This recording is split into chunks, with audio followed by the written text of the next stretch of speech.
a whole 4 hours, 3 minutes. Thank you. I should tell you that I teach the standard Introduction to Machine Learning graduate class every fall at UMass. I've been doing that for the last 13 years. And students who've taken that class will tell you that they feel like every lecture of mine is like a 4-hour lecture in terms of the amount of material I tend to pack in it. So, so maybe this is just something I do. Okay. So, you know, we've had a wonderful 3 days, and I wanted to sort of talk about some work I've been doing that does intersect with RL, but there's a lot of other stuff as well. And so I think it would be useful for you to hear it, and I'll try to make contact with RL, you know, as and where I see. And there's some very specific algorithms, RL algorithms that come out of this, but I might just not be able to get to it in the time I have. So to step back broadly, you know, Rich showed this slide this morning about how reinforcement learning connects to all of these other fields. And in fact, that's one of the really nice things about reinforcement learning is that it connects to neuroscience. So my colleague for all these many years is Andy Bartow, and he's someone who's always thought very deeply about reinforcement learning in the brain. And the joke in the lab is, you know, Andy's machines in the lab are all named after sort of, you know, neural stuff like dope. You know, his machines will be called things like dopamine, which is like a neurotransmitter in the brain. Whereas, you know, my laptop is called Legendre for obvious reasons. So we tend to sort of, you know, have different tastes. But RL is what brought us together, and I think one of the nice things about RL is that it's really very interdisciplinary, and it really does connect up to a lot of nice and different perspectives. And I'm going to really talk about one such perspective that comes from the field of economics. So there's a lot of connections between RL and economics, obviously. Economists are studying decision making, just like we are.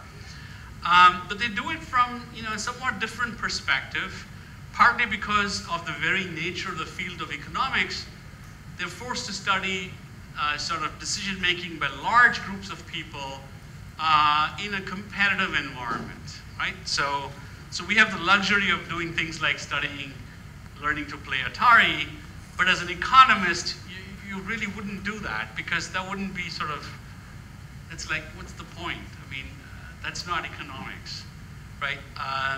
So economics is the study of decision making in the presence of competition and when you have scarce resources. So that's what I want to talk about. But it has a direct bearing on many things in AI and computer science, and I want to show you some of that in some of the work that we're doing and some of the algorithms that come out of that. So I wanted to give some thanks before I started. One is the mathematical framework that I want to talk about, which is called variational inequalities, is something that has not really attracted a lot of interest in machine learning or AI yet. I hope to change some of that. But I was incredibly fortunate that one of the world's leading authorities on variational inequalities happens to be a professor at UMass, Anna Nagurny, who's been studying this for over 2 decades. And so I sat in on her seminar class in the management school, and you'll see the influence of her work throughout my talk. Also, as usual, a lot of what I'm going to talk about is due to work of students of mine. In particular, I want to single out Ian Gemp, who's been really doing wonderful work, even though he's barely in his 2nd year of grad school. And he picked up all this stuff right away. I think the fact that he had an applied math background sort of helped a lot. So here's the outline. We're sort of interested in the problem of, okay, we have a large group of agents, and I'll give you examples of the kinds of scenarios I'm thinking about, and they're interconnected in some way. So this could be people in this room, for example, who are all sort of using computers to connect to the outside world, and we just have to share Wi-Fi bandwidth. So we're competing for the scarce resource, Wi-Fi bandwidth, which we just have to share, and we have to do the best we can with this scarce resource, right? But there are lots of other things like water. I was reading yesterday in the newspaper that Chennai is going to run out of, you're going to have water shortages pretty soon, which would not be surprising to anybody who's lived in the city. And I just noticed going to the gents' toilet that there's no water there. Be warned. But it's not surprising. This happens the world over. So, for example, California is the richest state in the United States. If California were a separate country, it would be the world's 5th largest economy. It's an incredible powerhouse of a state, home to Google and Intel and many Fortune 500 companies, as well as Hollywood and stuff like that. But they have a serious water shortage. California is in a desert. There's just not enough water, and there's a huge concern about what is California going to do about the water problem. So we're faced with scarce resources. We have to somehow figure out how to deal with it. So I'm going to talk about this very nice framework that generalizes optimization and helps us solve problems involving the use of scarce resources and agents who are competing with each other. I'm going to take examples from both economics as well as from computer science and from machine learning as well.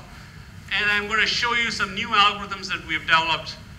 Primarily, this is the work of my student Ian Gemp, that generalized mirror descent that we talked about yesterday, using ideas from the solution of ordinary differential equations. So we're going to look at how to combine mirror descent with Runge-Kutta methods. If you've taken a class in numerical analysis, you might have gone to read about Runge-Kutta methods. And we'll see some cool examples of how to use this to solve, sort of challenging, interesting problems in economics and computer science. And the algorithm will have this very nice property that it seems almost dimension-free, that as you scale the problem, convergence doesn't seem to get affected. And it's not, I don't think we understand the reasons for this yet. So fundamentally, I'm going to be talking about equilibria, okay? So let's start with a concrete notion of equilibrium, and then I'm going to show you how to generalize it. So if you open up a book on economics, you're likely to see this very, very early on. Economists think of the world in terms of equilibrium. And so you see things like the demand and supply curves, right? So if you've never seen this, it's very simple. Let's just take a concrete example. Let's say you like to drink coffee. I know people in Chennai like to drink coffee, right? We don't like to drink tea. I mean, what's tea, right? Coffee, now that's what you should be drinking. Now, coffee can be expensive. In the US, a lot of us drink coffee if we go to places like Starbucks. I don't know, is there Starbucks in Chennai? I don't know if there is. Have they taken over Chennai too? Okay, so recently Starbucks, I think, raised the price of their coffee. Why did they do that? Well, because coffee beans are getting more expensive. So there's the standard demand curve, which always slopes downward, which says something like, as the price of a quantity like coffee goes up, right, the quantity demanded goes down. That is, as the price of coffee, as it gets more expensive to have coffee at Starbucks, fewer people are willing to do that, and they'll settle for something, for a substitute. Maybe they'll drink tea, okay? This is a phenomenon that is well known to economists. There are some assumptions under which this works, like a perfect and competitive economy and stuff like that. But broadly, this occurs over a very large number of categories. So a good example is the price of gasoline. In the United States, the price of gasoline is about $2.50 or $3 a gallon. In Europe, it's about 2 to 3 times that much. It could be around $8 a gallon, for example, in the United Kingdom or Germany. If you look at number of miles driven, say, per month in the United States or in Europe, you can see exactly what this curve predicts, which is, since the price of gasoline in Europe is about 2 to 3 times more, people tend to drive 2 to 3 times less. So as you make something more expensive, people will tend to consume less of it. So it seems like, well, why not make everything cheap, right? But there's the other problem, right, which is the supply curve. And the supply curve says for anything you consume, whether it's gasoline or coffee or whatever it is, water, somebody has to produce it. Somebody has to get it, transport it, and have it for you. And people are more willing to do that the more expensive the item is. So if coffee costs a lot of money, there are more producers of coffee, more people willing to invest in the making of coffee. So you have this sort of dilemma where more people are willing to supply something if it costs more, but fewer people are willing to consume it if it costs more, right? So you have this trade-off, and what you want to look for is an equilibrium point, which is price, right? This is where it settles. And so this is what you see. Now, if you see some interesting examples, like one of the most striking things that's happened recently is that the price of gasoline has fallen a lot, right? And it's, I don't know exactly where it is now, but it went even below $50 a barrel, which is remarkably low. And one of the reasons is that there's just a lot more gasoline around, and in fact, you know,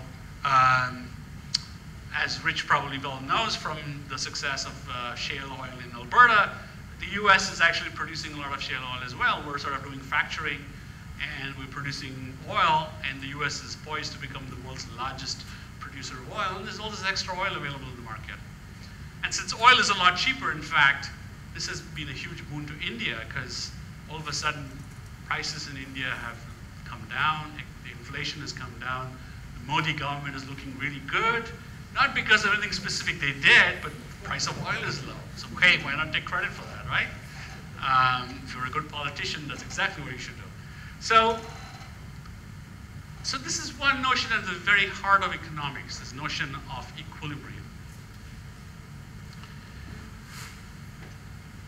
And one way people try to understand this, of course, is using the tools of game theory, which originally go back to von Neumann, the inventor of computer science, or built the first computer, and of course the extension to non-cooperative games, which is really the influential part, due to Nash. And you've all seen probably examples like this. This is the classic prisoner's dilemma, where you have two agents, here two prisoners, A and B, each have two choices. They can either be silent or testify, and depending on the choices they make, you know, the payoffs are very, very different. So for example, if one of them is silent and the other testifies, then the person who testifies basically gets off scot-free, and the person who's silent gets a very stiff sentence. So they're forced into this bind where they don't know if the other one is going to testify or be silent, and they both decide to settle for sort of what would be you know, a less than optimal thing, which is they both testify, and then they get 5 years, instead of if they were both silent, they would just get, like, I don't know, 6 months or something. So this is a classic example of prisoners from thousands of papers in this game. So what you're looking for is, you know, what's called again a Nash equilibrium here. A Nash equilibrium is a situation where neither player has an incentive to deviate from their current policy, right? So whatever, in other words, if there are n agents, then given a fixed action choice by all the other agents, the first agent has no incentive to deviate, because any deviation would produce a worse outcome, right? If you can find that situation to be true of all the agents, then you have a Nash equilibrium, and you can show, and this was Nash's famous PhD thesis at Princeton, which showed that for every non-cooperative game, there is a fixed point, a Nash equilibrium. And his thesis took all of actually 20 pages to write up. The reason it took 20 pages, by the way, was that his advisor, Tucker, insisted that Nash put an example in his thesis, which Nash didn't want to. The original thesis was 10 pages.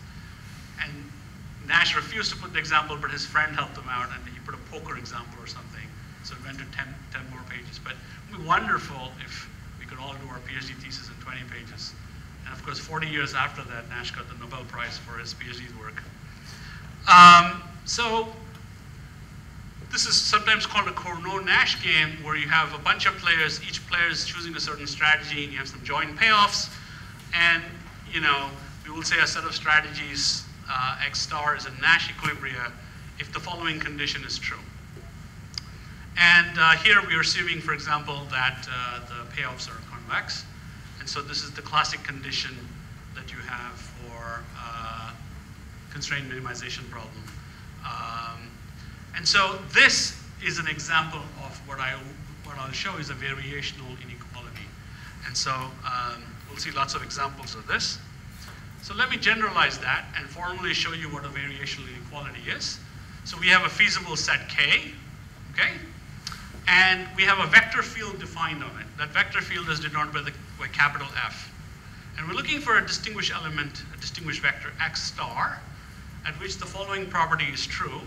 Namely, the vector field is oriented in such a way at x star, such that the angle it makes with all of the vectors of the form x minus x star is acute. In other words, if I take the dot product of f of x star, remember f is a vector field, so f of x star is a direction, it's a vector. If I take the dot product of f of x star with all vectors of the form x minus x star, so imagine all different kinds of vectors, you know, it's an acute angle, so the dot product is greater than or equal to 0. Now, if you plug in for the vector field f, the gradient of a function, you'll notice that this is exactly the condition for finding the minimum of a function. So optimization, in particular convex optimization, is a special case of this. So is, for example, finding a Nash equilibrium is also a special case of this. So variational inequalities are very popular because they unify many different problems in one sort of concise way. So if I take convex optimization, here's a convex function, I know that any slope of this function is an underestimated function. So this is the first order Taylor series expansion of the function. And if I solve a variational inequality, that means I found an x star at which this term is always non-negative.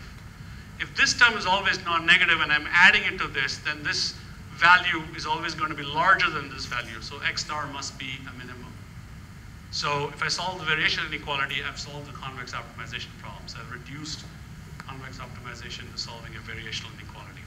You can actually extend this argument to non-convex optimization and show that if you have a minimum to a non-convex optimization problem, you also can find that solving a variational inequality. Now there's an abstraction of variational inequality which I'm just going to show you, but I'm not really going to talk about, and that is formally called solving an equilibrium problem. And that's this, okay? So an equilibrium problem formally is defined by some function f of 2 arguments, such that f of xx is 0, and you're trying to find some x bar such that f of x bar y is greater than or equal to 0. That is it. So this is actually proposed fairly recently. The reason this is sort of called an equilibrium problem is because it covers optimization, game theory, variational inequalities, and several other things, fixed points. And so this is sort of a convenient abstraction. But the most interesting and richest class of problems that fall under this is variational inequalities. And so I'm going to really focus on that class. And it's a very trivial proof to show that VIs are equilibrium problems, because you can show that this function f of xy needed in a VI, in an equilibrium problem, is just this dot product that we talked about.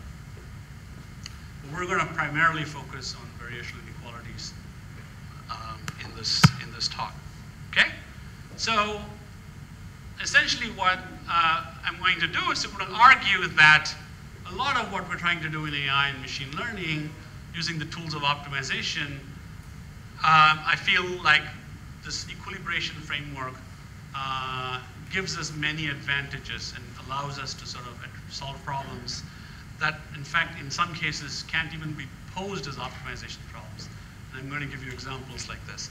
So I'm going to give you examples from the economics literature where economists are studying problems that you can't really simply pose as an optimization problem, because either it's very difficult to do that, or in fact in some cases it's like impossible.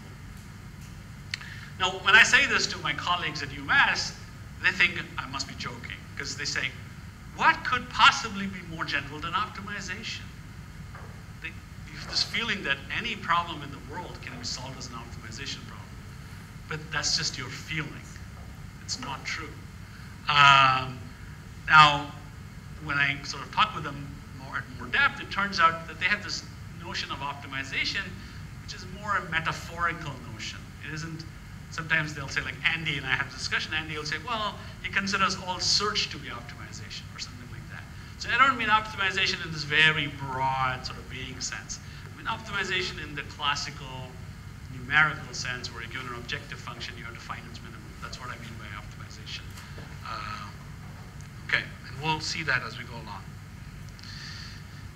So one way to understand this generalization is to see how we're going to go. So we sort of see gradients, we understand gradients, and we understand how to do optimization by doing gradients. And instead now what we're going to have is we're going to have a vector field. So in some cases the vector field will come from the fact that we're solving an optimization problem, but in many cases it will not. We're just given a vector field. So what can we do? Well, we can do the equivalent to the vector field, which is the sort of immediate generalization of what we do in gradient descent. Simply go in the direction of the negative of the vector field at that point, right? And this is in fact what one of the most popular algorithms for solving variational inequalities is called the projection algorithm, and that's exactly what it does. Now to tie this back to reinforcement learning, there's a paper by Dimitri Boutsikas, who's a very well-known optimization researcher at MIT, who wrote a book on reinforcement learning called Neurodynamic Programming. And he had a paper about, I would say, 3 or 4 years ago in IEEE transactions and automatic control, exploring the connections between reinforcement learning and variational inequalities. So you can look at that paper if you're interested. But this was the primary algorithm that he looked at, and we're going to instead look more broadly at more powerful algorithms like extra gradient and mirror descent and so on, instead of just the projection algorithm, which we'll come to later. Okay. There's another class of problems that turns out fall under variational inequalities, and these are called complementarity problems. Again, economists study this a lot because it turns out one way to formulate the problem of modeling an economy is to view it as a complementarity problem. So a complementarity problem is an incredibly interesting problem because it's a way of formulating optimization without this notion of minimizing something. Right? We always think optimization means I have some objective function, some loss function, and minimizing it. It turns out that's an illusion. You don't actually need that at all. So what is a complementarity problem? I'm trying to find some solution x star in, say, an n-dimensional vector space such that the following property is true. X star is non-negative. F of x star, where f is our vector field, right? F of x star is non-negative, and their dot product is 0. That's it, right? Find the non-negative x star, and f of x star is non-negative, and their dot product should be 0. That is, they're perpendicular to each other. There's no notion of minimization here. Yet, incredibly, it turns out I can take any linear programming problem, any quadratic programming problem, and write it as a complementarity problem. And so this sort of minimization thing disappears in the statement of the problem. So it's pretty bizarre when you think about it. What happened to the minimization? And again, to connect this to reinforcement learning, it turns out if you take the problem of sparse policy evaluation, right? In policy evaluation, we're trying to find the value function of a specific policy. So for example, we could assume that we're representing the value function using some features. And so we write out a term that says minimize the Bellman error. And then, since we're doing sparse policy evaluation, we'll say minimize the absolute sum of the coefficients, the L1 norm. Now that problem, turns out, you can solve it as a complementarity problem. And one of my former students, Jeff Johns, actually had a paper at NIPS about 4 years ago showing how to do that. In that case, it was a linear complementarity problem because the F mapping for the reinforcement learning case happens to be affine. That is, so the form f of x is the form ax plus b. It's an affine mapping. And again, we'll come to that later. Okay, so this is sort of roughly the structure, right? We have this very broad class of problems called equilibrium problems, of which variational inequalities forms the most interesting subclass. That covers complementary problems, and that covers things like optimization. Okay, so that's sort of the structure. So what we want to do here is we want to study algorithms for solving VIs because it first allows us to address a large number of problems, and then second, it gives us new insights to developing, for example, reinforcement learning algorithms or algorithms for doing, for example, machine learning. You can, if I have time, I'll show you a new support vector machine algorithm that I came up with just by sort of taking one of the VI algorithms and producing an SVM method out of it. So the vision I'm sort of trying to push is we spend a lot of time in AI and machine learning on optimization. I think I reviewed in the past year about 25 papers because I was on program committees of NIPS, ICML, UAI, Ichikai, AAAI, and so on. And almost every paper I reviewed sort of starts up with some formulation, and then it ends up being an optimization problem, and the rest of the paper is just how to solve the optimization problem, right? And what I'm arguing here is sort of, well, if we sort of stretch out a little bit and look at this broader class of problems called VIs or equilibrium problems, there are lots of cool things that we can solve. There are lots of cool new applications that we can solve that are sort of hard to pose as optimization problems. And I think there's some benefits to doing that. And I'm going to show you some of these problems to give you some sort of feel for what some of these problems are, okay? So let's start with a very simple problem that economists solve. It's called the spatial price equilibrium problem, okay? You have a bunch of manufacturers. Maybe they're located in India or China or wherever they are. They're producing something. And you have a bunch of consumers, right? This is about the simplest kind of model you can imagine in an economy. You have producers and you have consumers. And each manufacturer can produce, let's say this is one quantity, it could be maybe they're all producing milk, or they're all producing orange juice, or whatever it is. So each of them has the following problem, which is that it costs them something to make the object, right? Whether it's milk, well, they have to actually have a farm, they have cows, they have to milk the cows and store it, and all that stuff.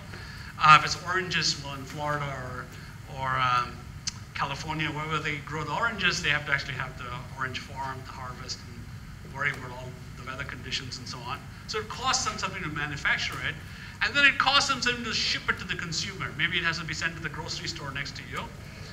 And so the price that they're willing to accept must include the cost of making the object and the cost of transporting it to you. And then, of course, they need some profit. So if what you're willing to pay is less than what it costs to manufacture it and transport it, there can be no trade. Because nobody's going to be willing to make something so that you can have it for less than what it costs to make it, because they're not going to be in business for very long, right? So this sets up an equilibrium condition. That is, the cost of making it and transporting it must be equal to or less than the price demanded by the consumer. And then, of course, they're all in competition with each other because they're all trying to grab market share. So we have to find the equilibrium solution to this problem which satisfies all the constraints. And we can set this up as a variational inequality. So here's a very simple model. Here's the equilibrium conditions, which is basically the price, for example, to make the object, so pi sub I, and the cost of actually sending the object over must equal the demand price if there is trade between manufacturer I and consumer J. Otherwise, if there is no trade, then there's basically an inequality here. And this might be a little confusing in the beginning, but when you solve the problem, it actually gets clear why this is the sort of the constraint. So pi sub I here is the supply price, quantity demanded is D sub J, demand price is rho J, cost of transportation is Ij, and so on, Cij, and so on and so forth. So, so how would you solve this? Sorry, it's me. Sorry. Ah, right, Shaba. So what were the variables here, and what was the data? So we're setting up a free model. variable Cij is given, right? So some of these guys are given to Yeah, you. some of the guys are given. So for example, the amount it takes to, the amount it makes for each manufacturer, Yeah. the amount it takes to Follow that. make it is given. What we don't know is trade, right? How much trade there will be from manufacturer I to consumer J. Okay, so what's that? So here? for example, we don't know Qij. We don't know Qij, okay. Yeah, so we have to solve for that. Okay. And so basically each manufacturer supply, we don't know supply either, right? Which is a supply level. So Okay. each of them can make different amounts of the product. Okay. And so that's something we don't know either. So those are the only variables here? Yeah, in this case. Okay, good. Okay, so here's a very simple variational inequality where, and you can prove this, and I won't do it here, but you can show that if the equilibrium conditions are true, then, and in fact they can only be true if the following variational inequality holds. Okay, so that means if I solve this variational inequality I'm going to be guaranteed that my equilibrium conditions are true and I find an equilibrium solution to this problem. So this is an example of the kind, and I'll show you some other examples as we go along. Yes? So could you help me out with the terminology here? I understand what an inequality is. Right. What's a variational inequality? Um, How can I look at this and know that it's a variational inequality rather than an inequality? Because it has the form that we just said, right? It has the vector field mapping, which in this case is made up of a bunch of 3 mappings, right? So it has this dot product here, the plus this dot product minus this. So it has this, if I take all 3 of them, I can view that as one giant vector field mapping, right?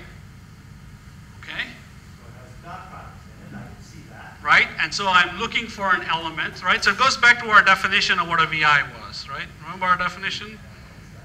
Okay, let's go back and look at that again.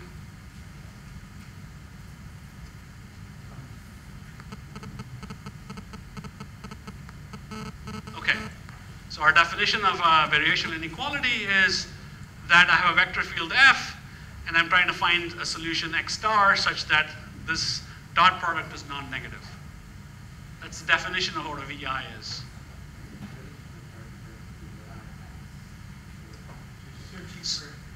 So I'm searching this space. You're varying X. I'm varying X, that's correct. Right? And so if F was the gradient of a function, then this would just be minimization. This would be optimization. But in general, it could be other things, depending on what F is. Another question? Yeah. Does X star have to be a corner point? Does X star, Yeah. the optimal value, does it have to be a corner point? That's a very good question. Yes. In fact, you know, well, if it's not, then it turns out that the solution is basically like a 0 solution, right? Yeah. Okay. So,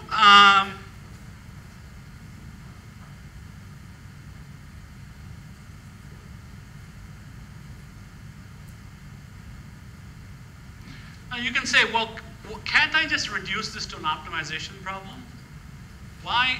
I mean, it sounds like, sounds like a simple problem. A bunch of manufacturers, a bunch of consumers. Each manufacturer can vary the amount they make and to whom they send. And the consumers are basically deciding from whom they're going to buy. And we're just looking for an equilibrium solution.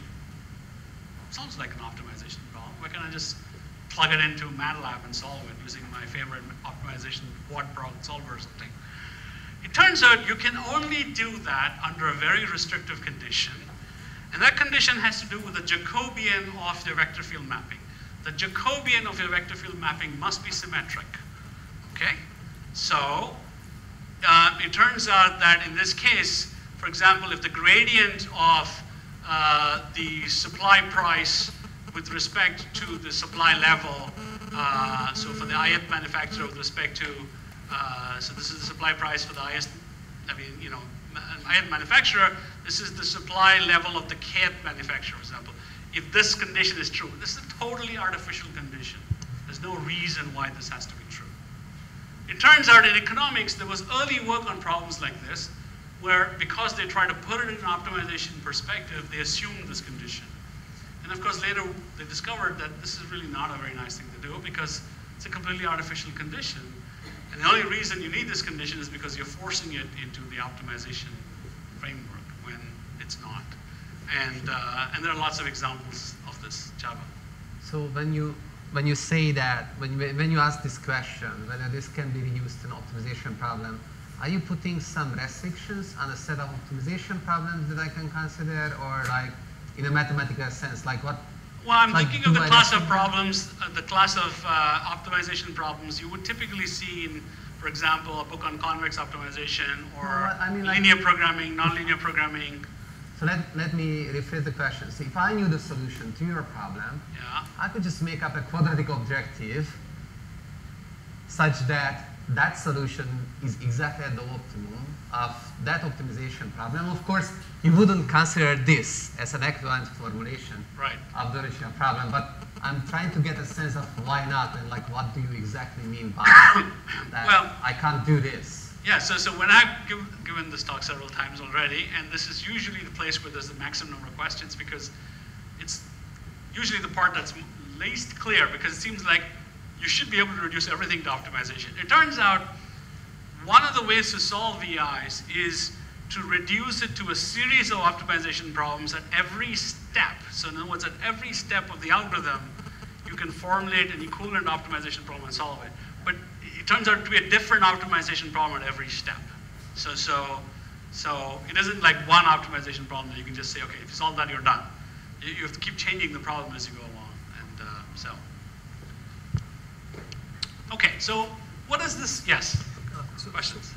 So why is this not just like some inequality constraint? I mean, you still have to, if there is an inequality, I mean, why is it not a constraint, just like a constraint? Or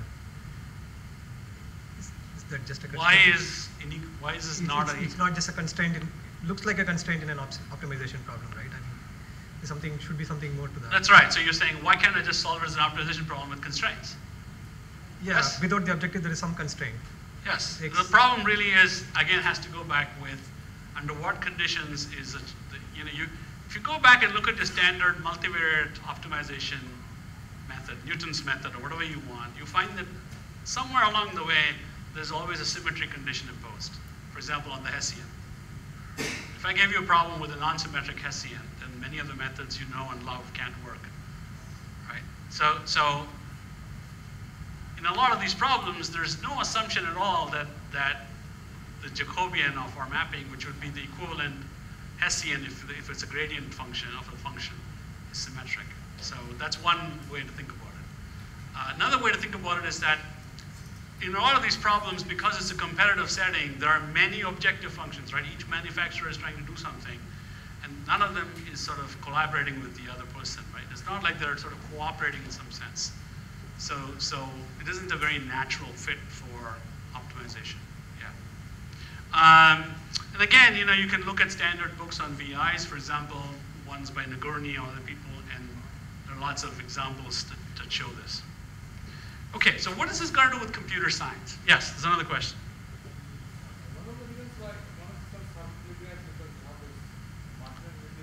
I can't hear that. You'd have to use a mic or speak louder. One of the reasons you have this closed form solutions and economic systems is because you have this marginal utility condition that kind of bonds a solution, right? Yeah. So is this have to do anything, this artificial condition that you're putting, has it got... No, I'm not putting this condition. I'm saying if this condition is put, I can reduce it to an optimization problem, but I'm not going to put this condition. Okay. As in, can you go back to the slide, one slide? So do you mean these conditions? Those conditions have to do with supply and demand, right? That's right. Those are basically conditions that say, when can trade happen? And they're very logical conditions, right? Trade can't happen if it costs me more than it's worth to make something, I'm not going to make it. Sure. So basically, at the end of the day, you'll be solving for things like, as in, how much is the supply? That's right. In this particular case, remember, this is only an example, right? There are many other problems, and I'm going to show you other problems where it's for example, I'm going to show you computer science examples that follow the same. Are these conditions sufficient to actually get a closed form solution for a star supply and demand the prices? Did you say closed form solution? Yeah. Yeah, no, there's no closed form solution here. You have to solve for it iteratively. So you can solve with these equations, or yes. you get a domain, or you get. So once you write in this form, you can solve it. There are conditions on when. In other words, if you say, can I solve arbitrary variational inequalities where I have some crazy vector field mapping? And the answer is no. There has to be some conditions on the vector field mapping, and we'll get to that later. Sure. Yeah. Okay, so what does this have to do with computer science, right? We can say, well, great, economists care about this and they have to study it, well, tough. I'm a computer scientist. What do I care about? I care about the internet. Right? It's the most important revolution in computer science in the last 2 decades. Some will say forever. The internet has simply completely dramatically changed the entire world and is easily going to be sort of, in some sense, the largest economy on the planet, right? You just take the volume of trade over the web. Well, I have news for you. What is the internet? Can anyone define for me what is the internet?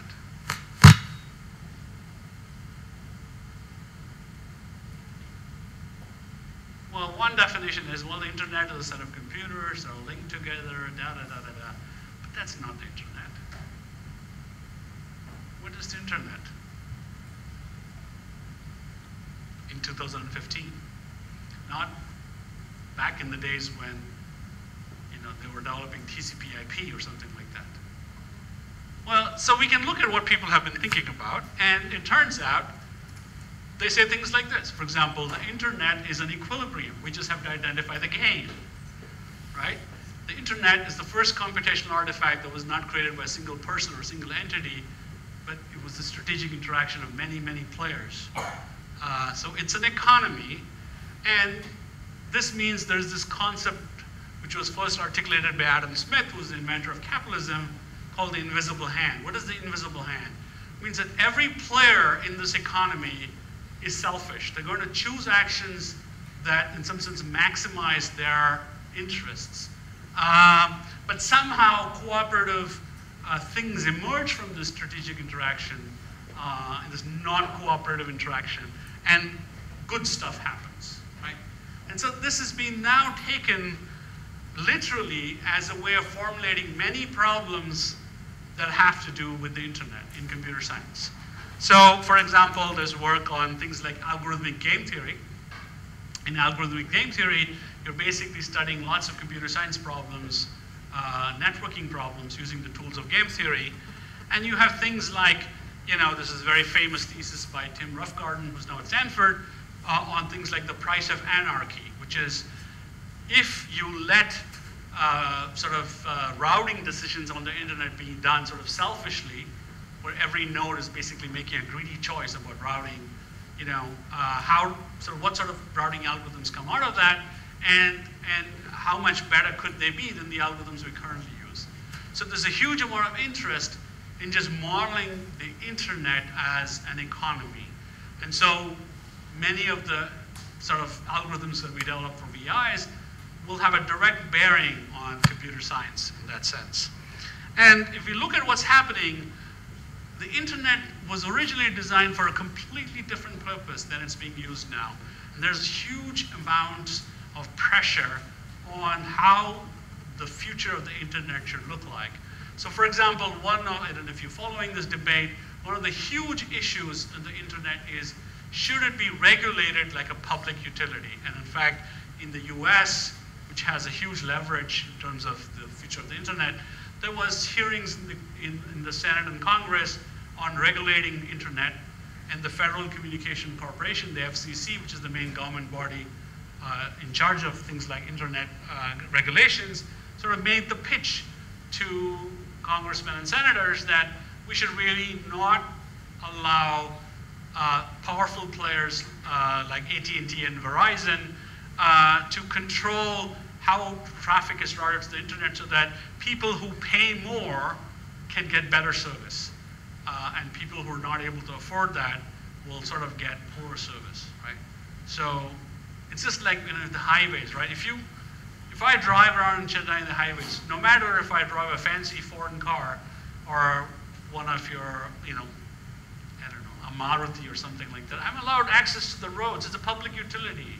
There's no preferential treatment given.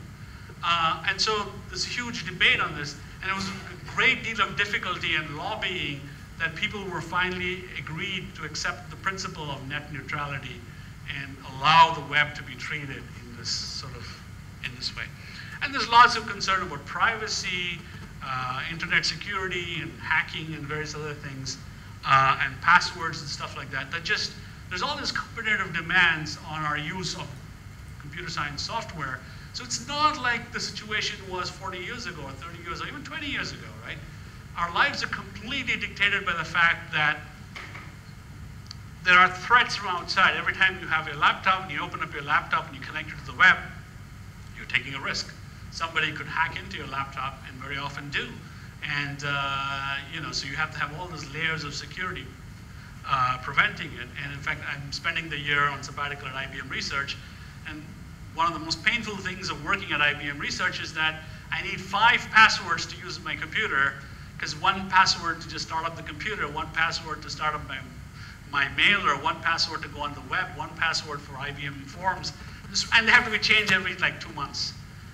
This is incredible. Who can remember 5 passwords changing every 2 months? And that's, how many passwords do you need to remember?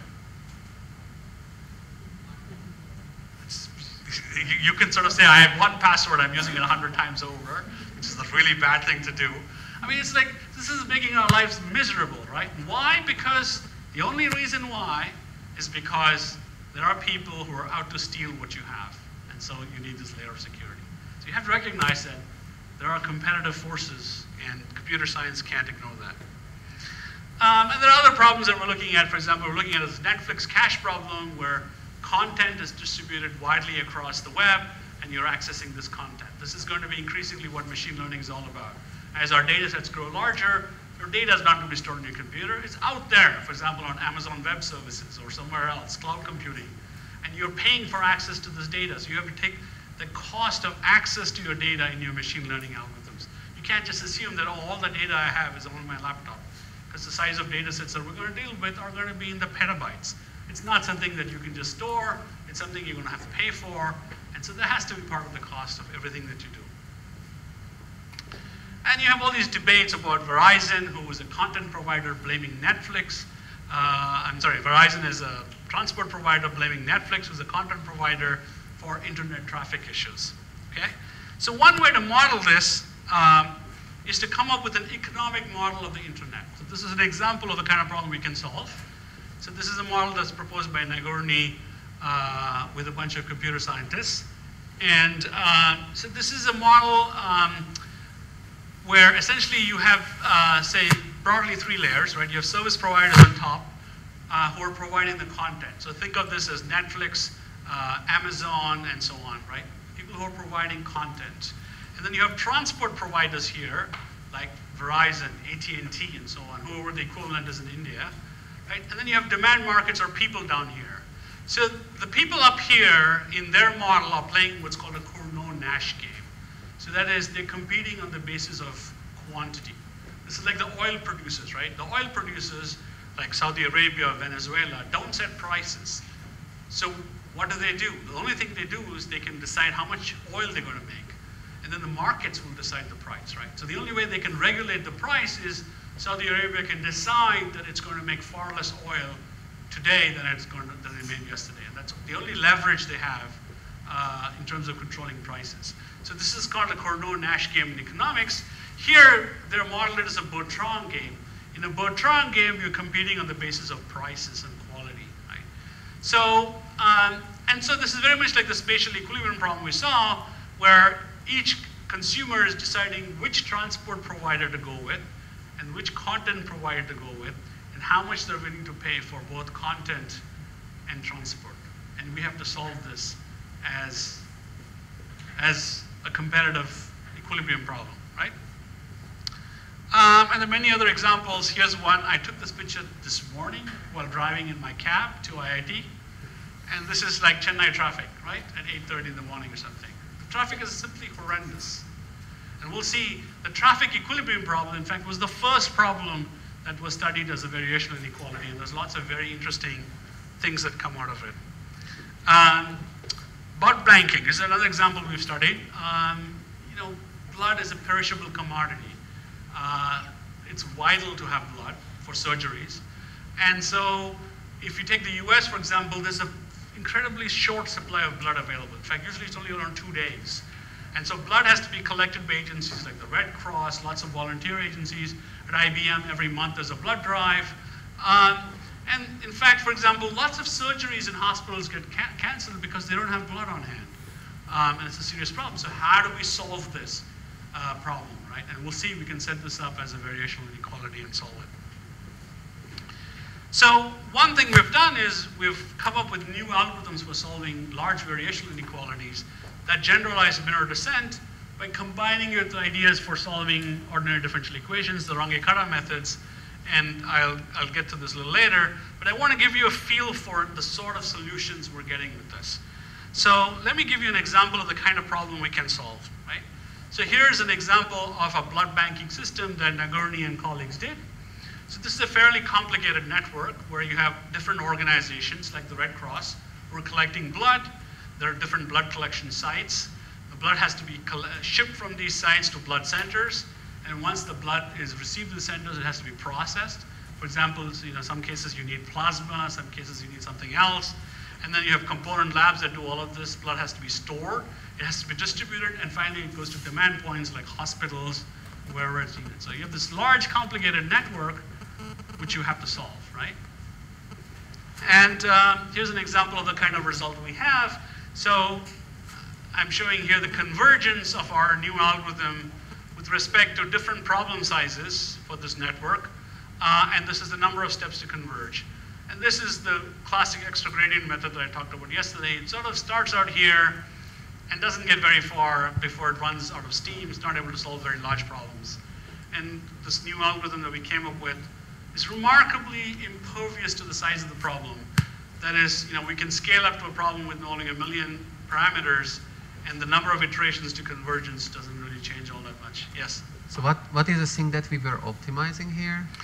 I didn't put that in because it's actually pretty complicated, but essentially it is sort of the amount of blood you collect, the cost of processing the blood, the cost of transporting the blood, all the stages of the chain. There's costs involved in basically just and if blood is not consumed at the end, it has to be thrown away because blood is perishable. So you're setting the prices for all these things, or what are the variables? Yeah, so basically, the blood collection agencies are going to eventually need to be compensated for the blood that they're collecting, right? And so essentially what happens is this is very simple video showing essentially the way solution works is that the system starts with some of the model parameters known, and some of them have to be discovered by running the algorithm. And essentially this is sort of showing amount of blood flow, and there are 3 hospitals. Depending on the demand at each hospital, you get a certain pattern of blood flow, and then as the demand changes dynamically, the distribution of blood over this network will change. And so it's a very simple example of the kind of simulation results that you can get. Okay, so I want to give you a little bit more concrete feel for equilibrium problems and some of the sort of interesting counterexamples. So I'm going to take the traffic equilibrium problem because it's one that everybody relates to. So if you don't know the geography of US, Atlanta is a major city in the south. It doesn't typically get snow, but occasionally does. So this is an example of what happened last year when Atlanta got snow. I'm not talking huge amounts of snow, I'm talking like a few inches. The city was completely paralyzed, and everybody was told to go home, which means everybody hit the highways at exactly the same time. There was absolute pandemonium on the highway, and most people didn't know how to drive in snow. Most cars in Atlanta don't have snow wheels, snow tires, or 4-wheel drive. And what would be an hour commute for many people took a day, and there was like absolute chaos. The whole city was just completely paralyzed and gridlocked. And so the design of highway systems is a huge concern for cities all over the world, right? Wherever you are, cities are growing, whether it's Beijing or Seoul or Chennai or Atlanta, you have to set up this network of highways, and there are 2 factors, right? One is each agent, each person in a car makes individual choices about which road they're going to take, and what are they going to do? They want to pick the fastest route, the safest route that gets them to work or wherever they're going. So each of them is making this individual choice. And the people, like the city, the town, the state, the country, that's investing all this money in the highways, want the highways to be used optimally in some sense, right? So they want to spend billions of dollars on the highway system, they want to be used properly.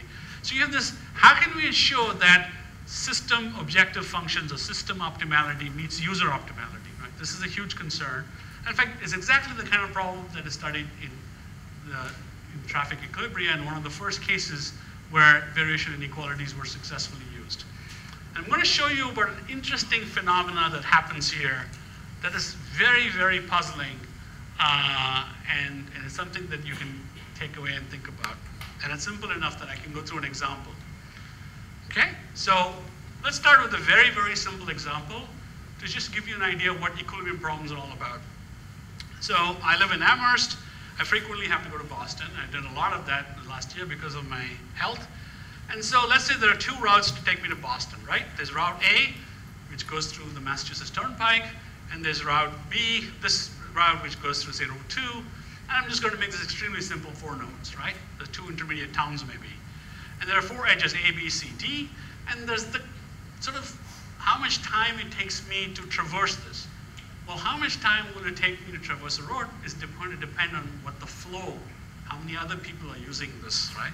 So we have to model this somehow, and let's just do something very, very simple, right?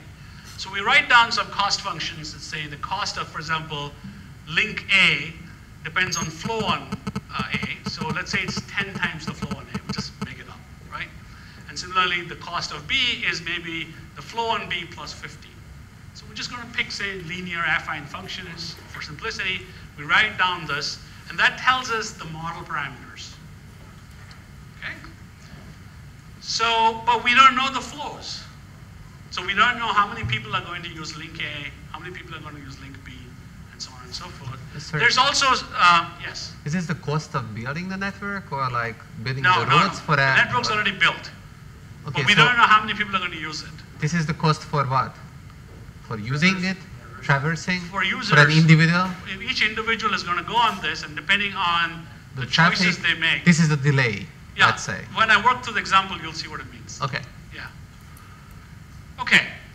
And we have to have some demand function. So basically, let's say that we want maybe 6 units of cars, or 6 cars, or however you want to define it, to go from Amherst to Boston in some unit period of time, right? So there's got to be, the system has to accommodate some flow through it, whatever we set that to be.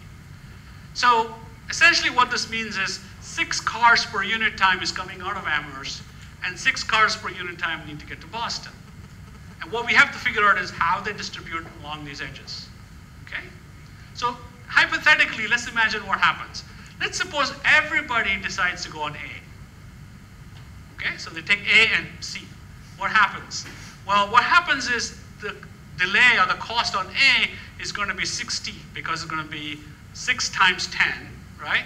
And on C, it's going to be 56 because it's 50 plus 6, okay? So it's 60 plus 56 is 116, okay? So what happens now? Is this an equilibrium state? No, because, for example, there's nobody using this route. So what happens? Logically, what would happen is some enterprising person would say, wait a second, why don't I explore this other route? Okay? So they make a decision to switch. So if they make a decision to switch and one person does that, what happens? The cost on B is going to be 51, and the cost on D is going to be 10, and now all of a sudden they have discovered a new route from Amherst to Boston that only costs 61. Are they going to use it? Of course they're going to use it, right? So this person makes the switch. So what does this person do in an internet environment? They go on Facebook or WhatsApp or whatever it is, and they say, hey, you know what? Here's this new route from Amherst to Boston. Check it out. What happens? Everybody starts checking it out. And then, you know, so essentially you have this dynamic process where people are sort of trying this route and that route. And eventually you have to come up with an equilibrium solution, a Nash equilibrium in a sense, where it turns out if a flow of 3 units per unit time go on A and a flow of 3 units go on B, you got a Nash equilibrium where nobody has the incentive to change, okay? And that's a solution you can come up with. And it turns out those are the flows at equilibrium, and those are the costs that you're going to get. All right, fair enough? Everybody understand this example?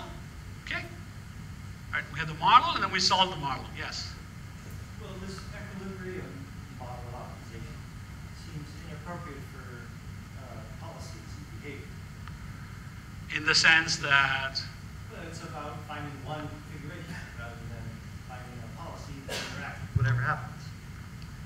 sure. It I mean, seems like a step it is backwards. a policy in the sense that I still have to make decisions. I mean, I sort of have to figure out which route I'm going to take, right? Through experience, I might decide I'm going to take route 2 because somehow I prefer that, or it's faster, or whatever it is. I might decide to go on the Mass Turnpike. It could be a policy. You know, you could work this out for every different configuration. And I'm not saying you can't do that. I'm just showing you one example where given one set of parameters, you work out what you would do. But you could replay this with different parameters, then you have to recompute what your policy will be, right? What your choices will be. It just seems a step backwards from what we do to optimize policies. It's no different from solving a non-cooperative game. In a non-cooperative game, you basically say, what is my strategy, right? What moves or what distribution over moves do I pick? And then I'm done. Now, you can say, well, yeah, but what if I have states and then I want to solve a stochastic game, then I have to solve something different. But I'm just saying, this is just, think of this just like a non-cooperative game, like matching pennies or rock, paper, scissors. It's exactly like that, except it's over a network. So imagine in this case, there are basically two moves, right? Move A says AC, move B says BD, and you pick one or the other. In some cases, you may have to do a distribution, but that's the game. Right? Seems a step backwards. No, it's not a step backwards. In the sense that you can extend this to the full quote-unquote MDP-like setting, but the problems you have in finding equilibrium will not go away. They might get harder, but they won't go away. Okay. Now, so this is the equilibrium solution. And so what is this is sort of what happens when people sort of make their choices and the system sort of equilibrates.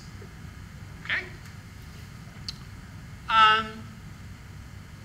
And by the way, this has been studied many, many years in many different contexts. For example, grocery lines, right? I don't know if you go to large supermarkets like we do for buying groceries.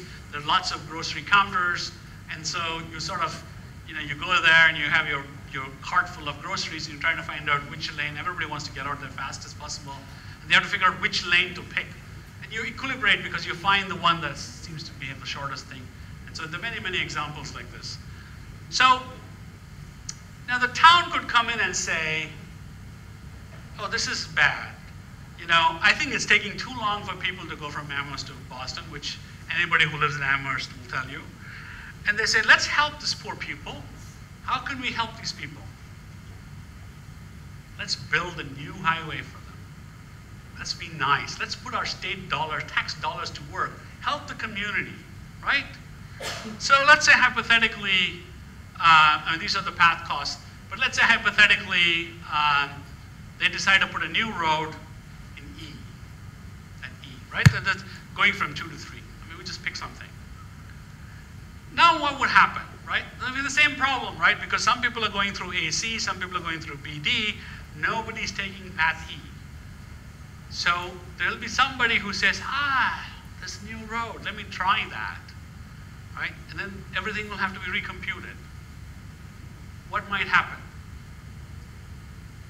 Well, you can see in many cases what happens is in fact a paradox, because you added something and the situation got worse. The travel costs actually went up. This is a very famous paradox. It's called the Bayes paradox, after a German mathematician who first noticed this.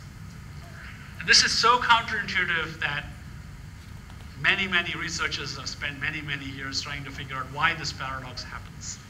But the fact that it's a real paradox, that the fact that it actually really does happen and needs to be taken into account is without a doubt. But let me just show you, here's Mr. Bayes, or Dr. Bayes, or Professor Bayes, with Anna Nagurny, and translated his paper from German to English to make it more widely available. So, okay, so where does this actually show up, right? So imagine something radical, right? So the government in Chennai says, in Tamil Nadu says, traffic in Chennai is terrible. It takes forever to get from, Triplicane to the airport or something, right? And so what can we do about it, right? And somebody, this is unlikely in Chennai, knowing what I know about politics, but somebody has actually studied transportation economics and knows the Bayes paradox. And they go up to the chief minister and they say, there is a radical solution. And so the chief minister says, what is that? Destroy a road. And I think, what? I thought you were telling me to build a new highway to help these poor citizens of Chennai get to the airport quicker. And this person says, no, trust me, destroy a road. And it might make things better. And you might think, this is crazy. This can't be true. But in fact, This is exactly what happened in Seoul. This was this beautiful, huge highway in Seoul, which was carrying 160,000 cars per day. Imagine that, 160,000 cars per day on this highway was built at the cost of billions. And Seoul had incredible traffic problems. They said, let's get rid of this highway. And they did. What happened? Bray's paradox. Traffic congestion in Seoul improved because they got rid of this highway. Isn't that bizarre? That sounds so counterintuitive. You take away things and the situation gets better. So equilibrium problems are very counterintuitive in this sense, right? You take away all the roads. Yes, that's right. If you take away all the roads, but nobody can get anywhere. That's right. So clearly you can't do that because basically you have to maintain flow. So we have to maintain flow while allowing access, right? Okay. And this has been repeated all over. I won't go through all the other examples. There's a famous example in New York City where it turns out years ago they closed 42nd Street, one of the most populous streets in New York. And people said, oh, there'll be chaos, there'll be disaster, don't do this. And in fact, they did it because it was Earth Day, and in fact, congestion improved.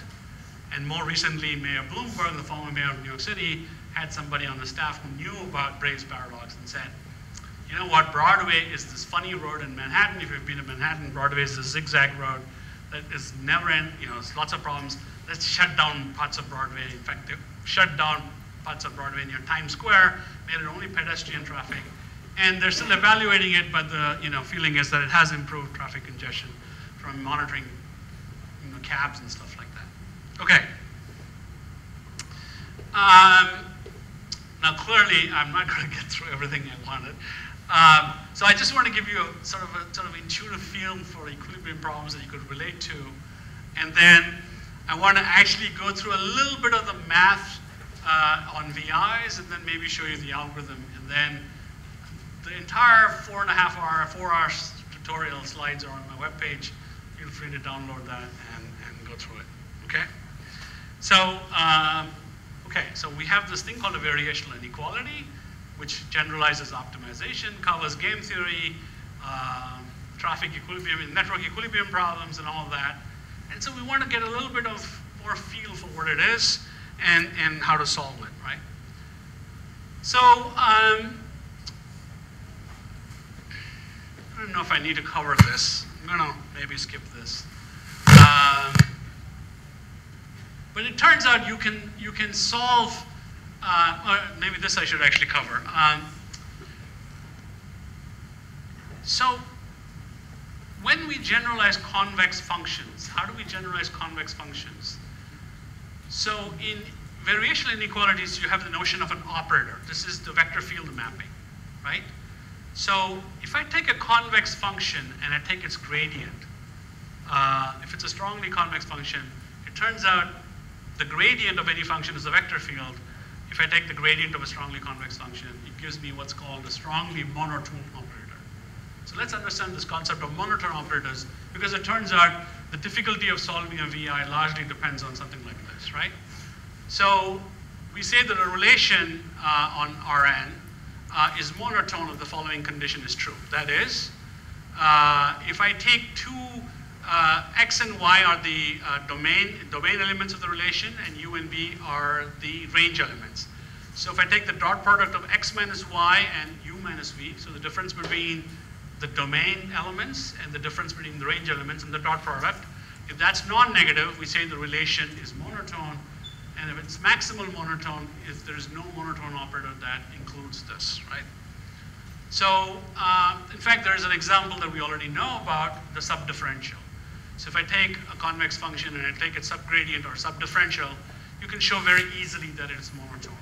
You plug in the definition of what it means for something to be a subgradient, right? So if u is a subgradient of f at x and v is a subgradient of f at y, then you plug in the conditions for subgradient and you manipulate this and you will find that the condition for monotonicity is true, okay? So you can pose solving a VI as solving what's called a monotone inclusion problem. Namely, you're given a monotone operator and you have to find its minimum, which we can simply write as finding if 0 belongs to f of x, right? This is one way to write it. So if, for example, this is the gradient of some function f, then we're basically saying the same thing, that 0 belongs to the subdifferential of f at x star. So we can write the conditions for solving a VI as a monotone inclusion problem in this way. So by the way, this is one useful geometric property of VIs that's good to know, to get some insight.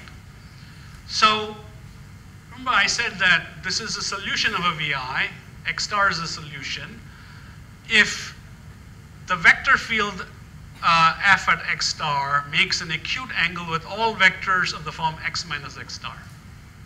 Okay.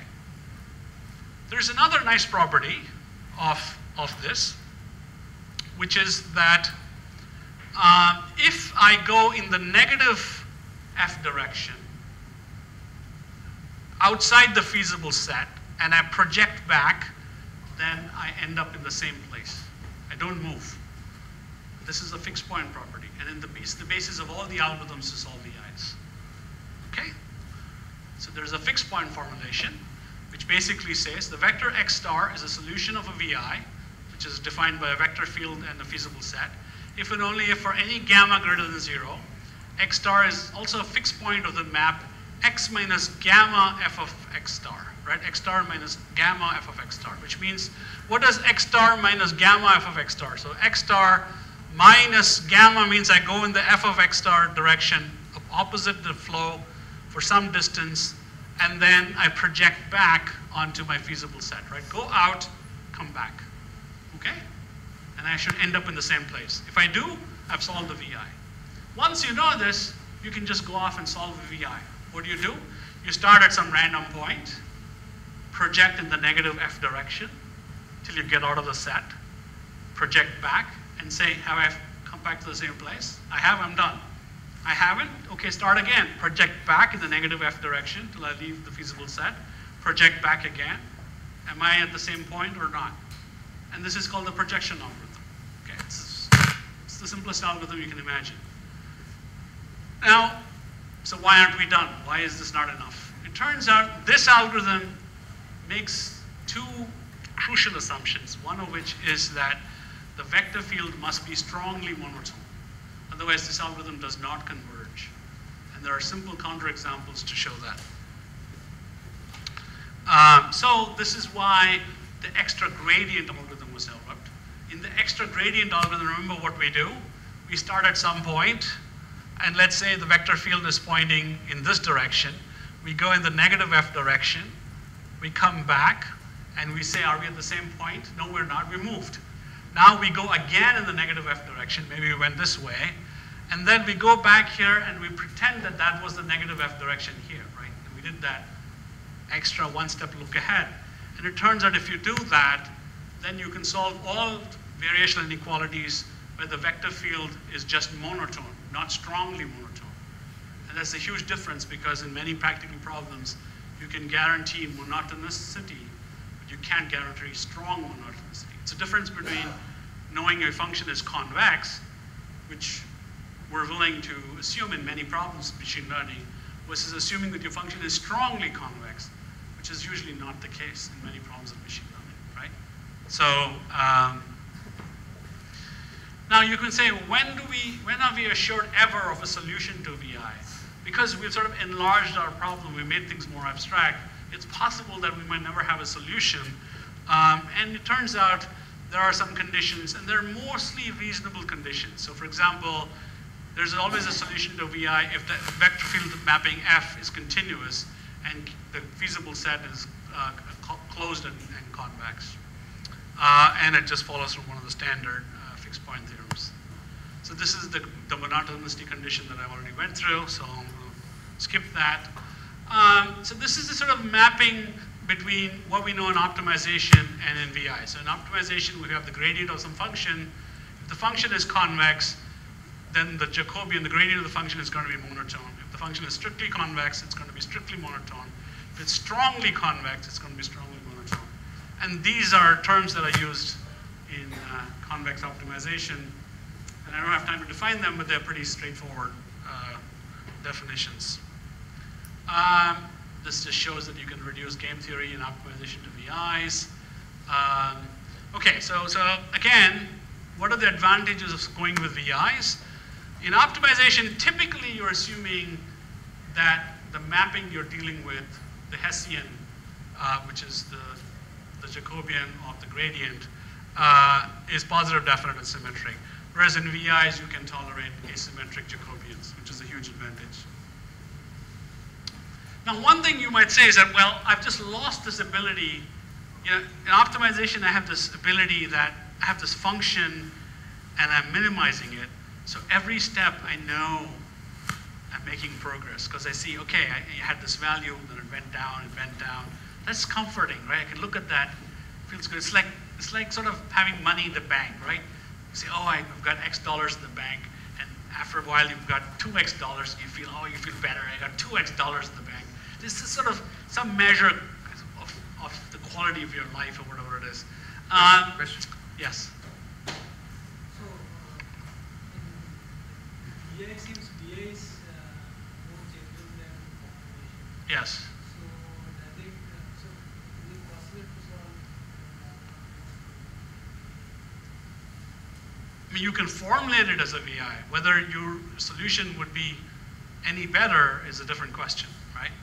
So, for example, I can pose a convex optimization as a VI. Should I solve it as a VI or should I solve it as a convex optimization problem? Is an open question, but there are cases where people have argued that it's better to take a convex optimization problem and solve it as a VI. One of them, for example, is the lasso problem, right? So the lasso problem is sparse regression, where I have the sum of two terms, the squared error in my predictions plus the L1 norm. I know how to solve that with convex optimization. I don't need to pose it as a VI. However, there are people who have published papers saying this can be formulated as a linear complementarity problem, and here are the reasons why you want to solve it as an LCP. One of them being that it, in some cases it's faster, it allows you to sort of search for multiple predictors at the same time, and so on and so forth, right?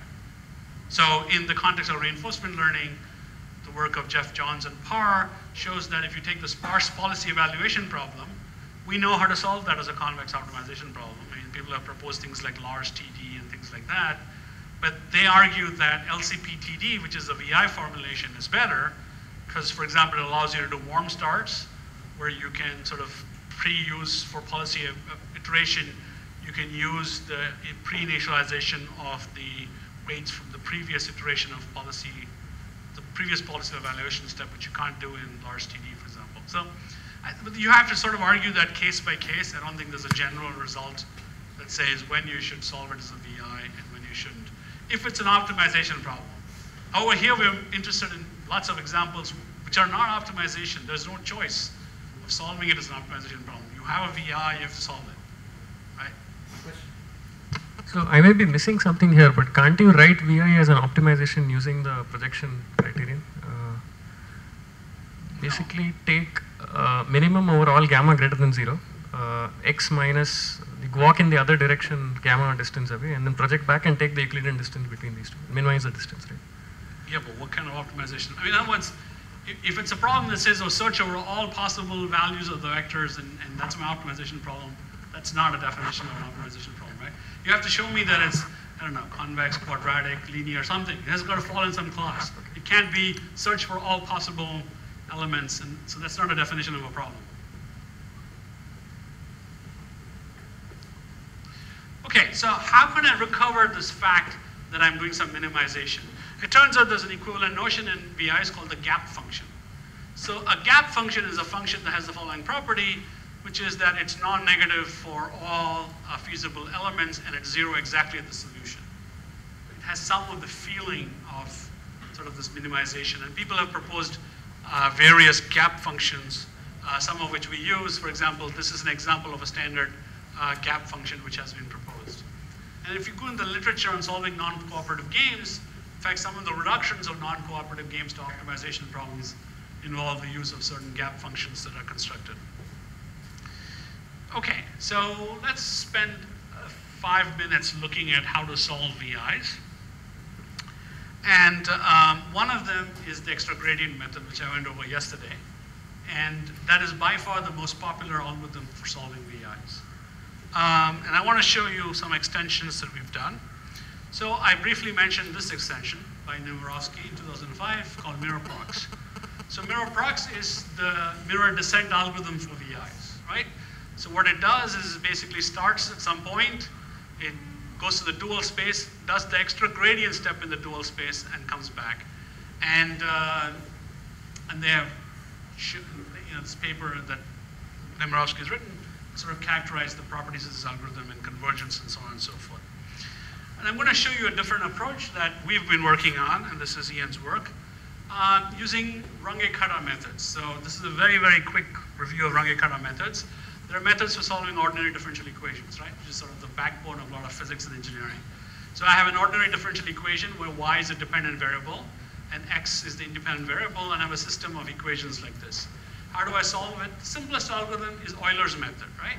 So, which is basically the next guess for the solution yn plus 1 is the previous guess plus some interval h times the value of the right-hand side at x and yn, right?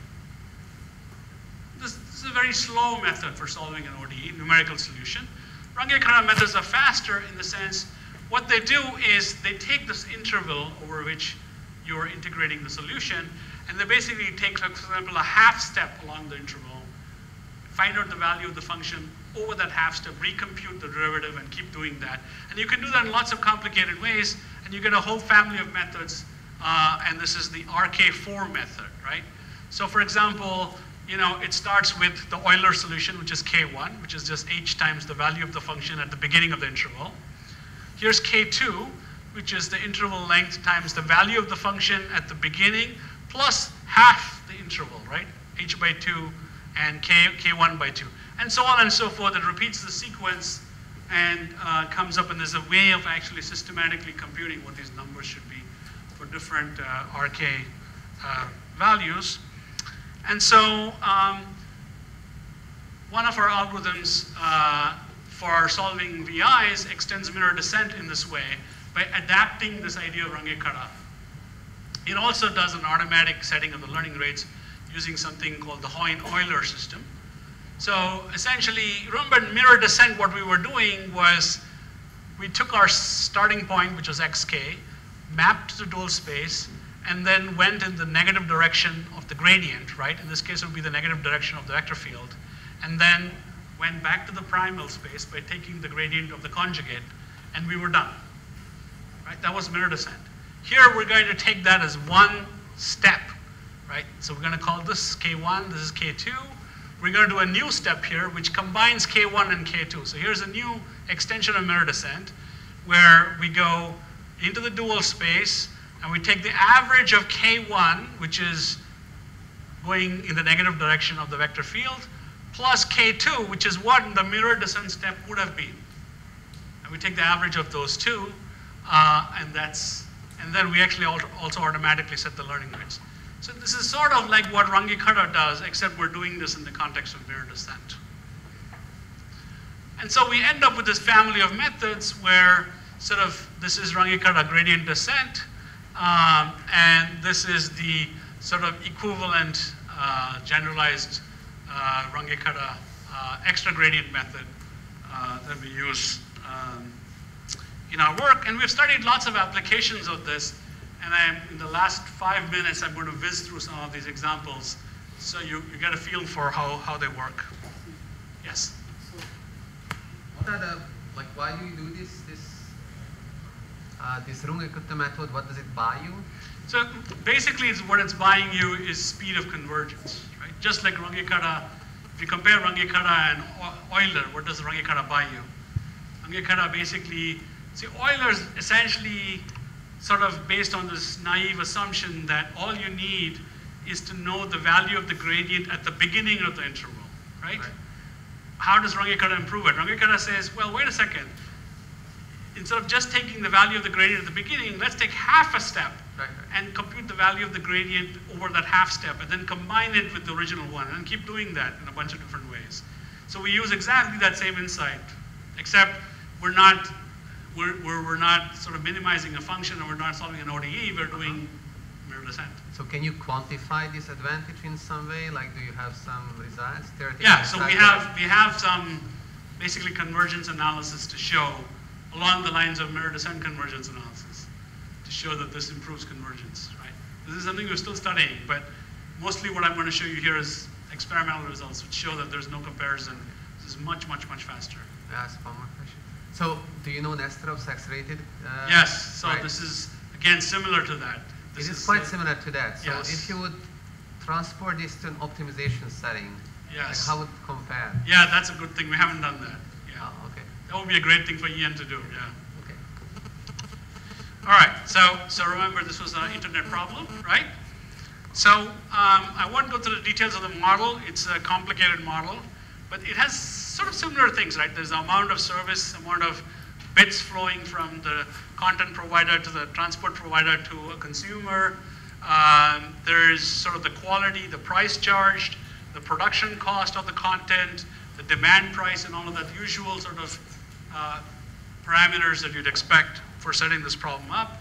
You can solve this as a VI. Again, the model is a bit complicated, and I won't go through it, but it's essentially you end up defining this VI formulation where this turns out to be a bunch of gradients of the various functions and sort of looks like this.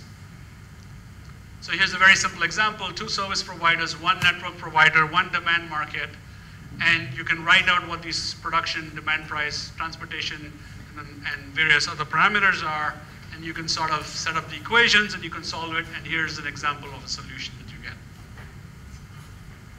Okay, now if you solve it on a large scale, you end up with this very interesting behavior where this is showing a smaller scale, but so what I'm showing here is the number of iterations to converge to the equilibrium solution was the size of the problem, and this is the time it takes to find the solution. And for example, the blue curve is Euler, the dotted curve is extra gradient, which actually in this case is worse than Euler. And then this is Runge-Kutta, which is our method, which is quite a bit, not faster in the sense of time because it takes more computation to do this, but in terms of number of steps to converge is far better.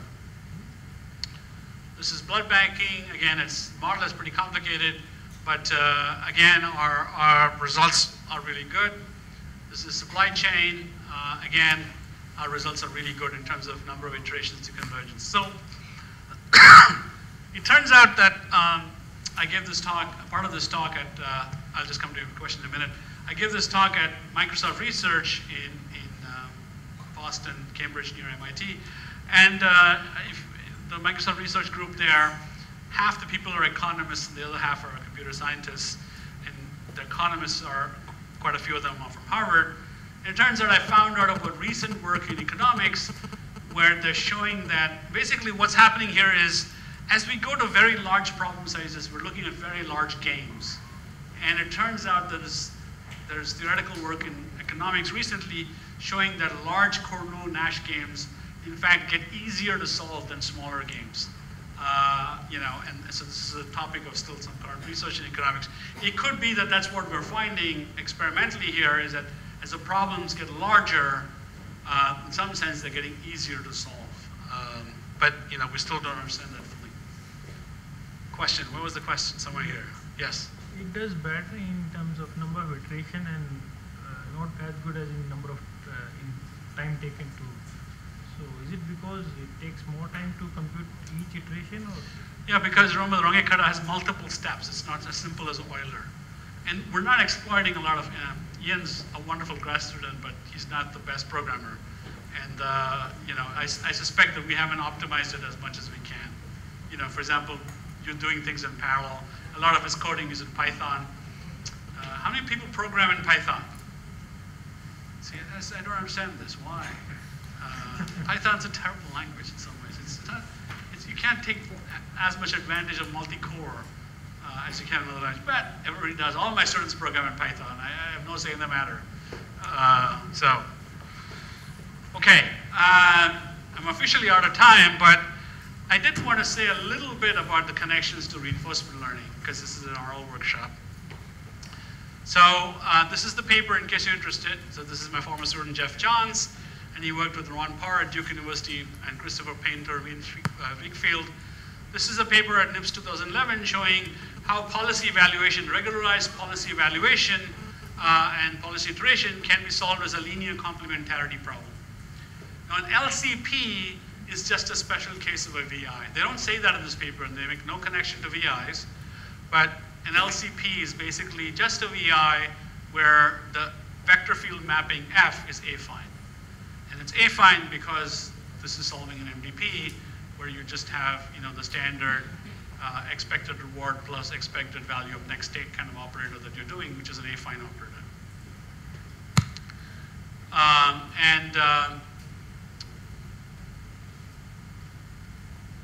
And you can solve sparse regression as a VI. This paper did that, and this is what the paper that Jeff and Ron Parr and Christopher used in their work. And this is just showing, this is the regularized L1 policy evaluation problem, right? This is the first term, which is the Bellman error that you're minimizing, and this is the norm. And you can write down the LCP here. And in the LCP, remember the LCP is a complementarity problem, right? So you have a mapping, here's a mapping, and you simply have to find this orthogonality constraint. There's no minimization anymore. It's kind of bizarre. Because, look at this, here you have a nice minimization, right? Minimize this, it seems so intuitive, minimize. I love minimization, right? I know when I'm making progress. Here it's all gone, there's no minimization anymore. It simply says, find this vector where you have a dot product of 0, done. And and they use the standard algorithm for solving LCPs called Lemke-Hausen, which actually was originally developed for solving non-cooperative games.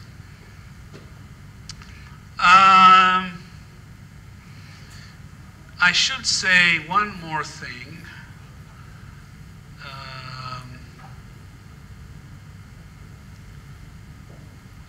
So this is the paper by Bertsikas that I don't have time to get into, but again, I recommend this. So one of the things that Dimitri Bertsikas has been doing is, we've basically been looking at temporal difference learning in the context of reinforcement learning. But one of the beauties of TD is that it's actually more general than solving reinforcement learning problems. It can be used for solving other things. And so one of the things that Dimitri has been doing very nicely is showing how the same TD idea can be used to be solving large systems of projected linear equations. So in this paper, he just makes a connection between the systems of projected linear equations and VIs and uses the projection method to solve them and shows the connection to many of the standard RL algorithms.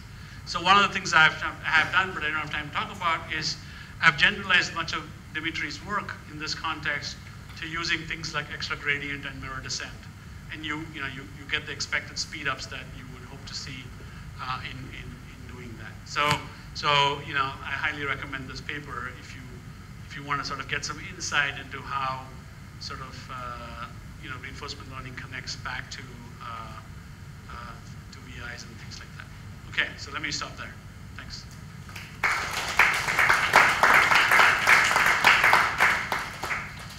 This is the minimum point x star.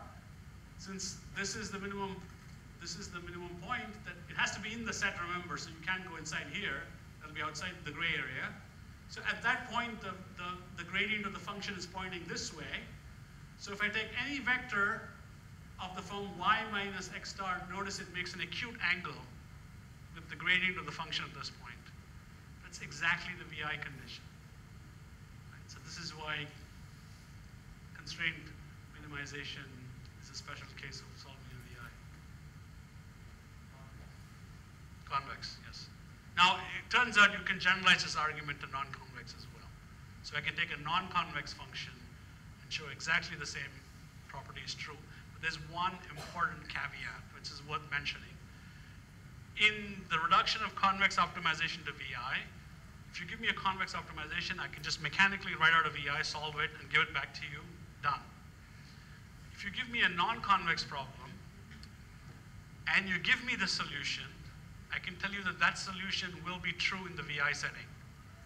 If you just give me the non-convex problem and I solve it as a VI, the solution I give you back might not be the actual global minimum, right? So it's important to realize that. It is true that at the solution, the non-convex optimization problem is a VI, because it satisfies the VI condition. But I can't solve it that way without knowing the solution, because the solution, if it's non-convex, then it's non-monotonic, the gradient. The gradient is non-monotonic, there's no unique solution for the VI. So if I end up with some solution and give it back to you, it might not be the minimum. But then you can't guarantee that you can find the minimum of a non-convex function anyway. So we're still even, right? So you were talking about the discrete version, the convexity of the discrete analog. So I mean, we know that submodularity is the discrete notion of convexity. That's right. So one way of thinking about this is that this is the equilibrium analog of standard optimization, which it is. You're using the word equilibrium, and as such, regular A star does not work, or regular BFS does not work in games. What works is minimax. Right. Maybe we have to think about, is there a game theoretic extension of submodularity? That's right. And there's something called submodular games, which I'm just looking on the web. So not sure if the answer lies there, but maybe that is something to explore when you're thinking about discrete connections with H-tail inequalities. Yeah, that's a very good point. Yeah, some modular game sounds like has the right property that I would be looking for. Yeah.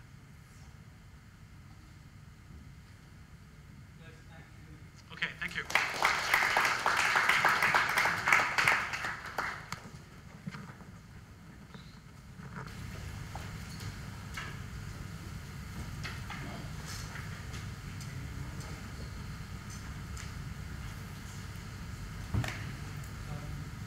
I think people are all exhausted.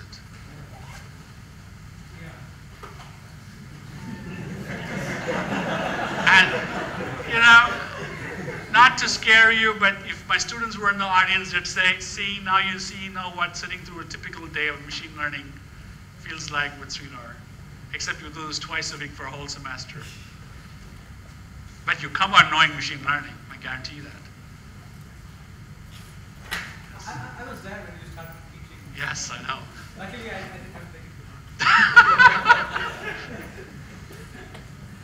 So, like the other two speakers today, so this is Sridhar's last talk, but he's going to be around for the rest of the talk as well. So, feel free to talk. Rich. So, I understand these. So, I think we should finish. My turn. Oh, sorry. I was just getting started anyway. Optimization. You don't mean any kind of optimization. I think you said this at the beginning, but I think it deserves reminding. The set over which you're optimizing has to be a Euclidean kind of space, so you can have a convex sets. For example, if you're optimizing over, I don't know, traveling salesman routes, which wouldn't be a convex set, I guess. It initially would be a Euclidean set. So yeah, can you say a little bit more, I mean, what the limitations are? Yeah, good. Of this That's strategy? that's a really good question. So I'll sort of rephrase that a little bit, because it's a question that I was asked at IBM when I gave a talk like this last year. So one of the things I've been exploiting here is this nice property, you know, when you generalize convex optimization to VIs, you sort of take this idea of convexity and you replace it with monotonicity. And every advantage you get with convex functions, you get with monotonic operators. So that's why the VI algorithms like the projection algorithm or the extra gradient algorithm converge.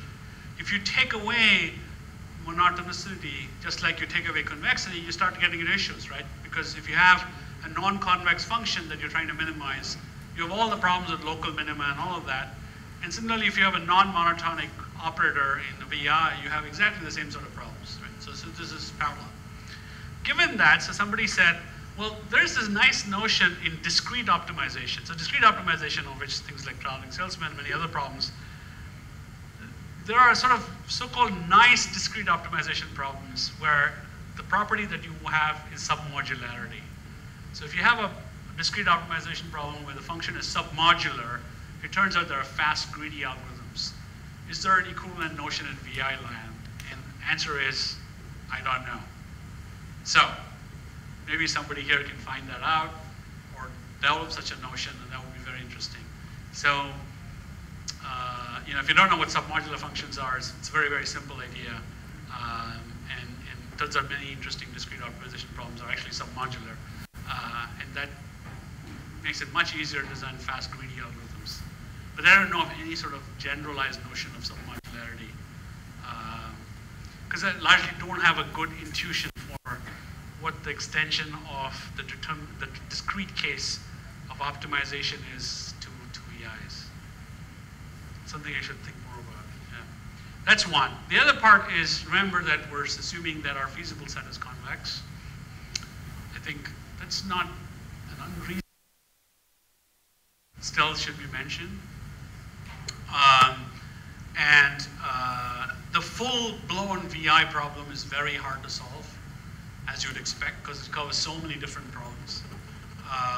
So we can only really hope to make progress on problems where we have some generalization of a property like convexity or something like that. Or in the reinforcement learning case, we know that the operator corresponds to an affine map. There's another assumption I should make that nobody mentioned, but let me say that. In all the examples I showed you, the blood bank, the internet model, and so on, I started with a completely known model. I knew what the F mapping was. And from the point of view of machine learning, that's completely unrealistic, right? So it turns out that you can learn that in some cases. So for example, in the reinforcement learning case, if you knew the model, then you can write out the affine map, but you don't want to do that. You want to just solve the VI, knowing that the map is affine, but not knowing the map, right? That's exactly what Dimitri Boutsikas does in this paper, right? He shows how to solve the VI without knowing the affine map, but knowing that it's affine, right? You know that. And so you can generalize that same construction, which is exactly what I did to the case of extra gradient and mirror descent. So it's important to realize that in these models. Now, economists don't care about it because they're not machine learning people. They don't see what the problem is in assuming you know the model, because that's what they do. They write out the model and they solve it. That's what they do. In machine learning, we're very interested in model free. And so it's important to realize that.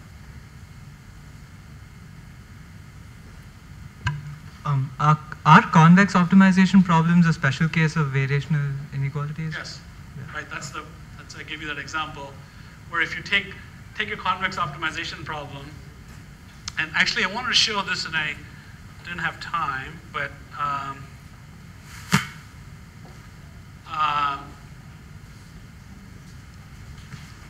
so these are slides from someone else, but they show the problem very nicely. Let's take a standard minimization problem, right? For unconstrained minimization, we know if you're minimizing f, we simply know that the gradient of f at the minimum point is 0, okay? If it's a constrained optimization problem where I'm minimizing f subject to x being in some feasible set, then what is the corresponding condition? Well, the gradient of the function at x star dot product with all vectors y minus x star must be non-negative. What does that remind you of?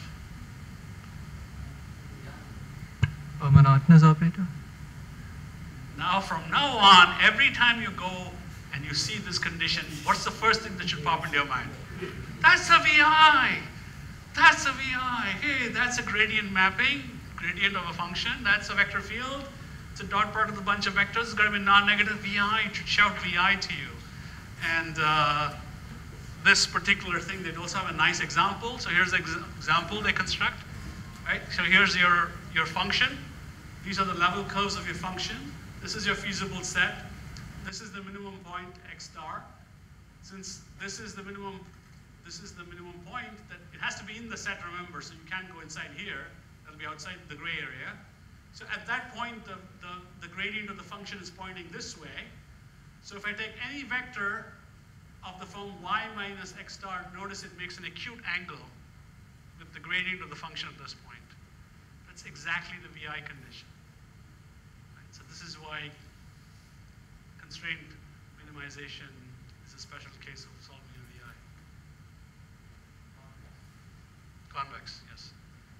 turns out you can generalize this argument to non-convex as well. So I can take a non-convex function and show exactly the same property is true. But there's one important caveat, which is worth mentioning. In the reduction of convex optimization to VI, if you give me a convex optimization, I can just mechanically write out a VI, solve it, and give it back to you, done. If you give me a non-convex problem, and you give me the solution, I can tell you that that solution will be true in the VI setting.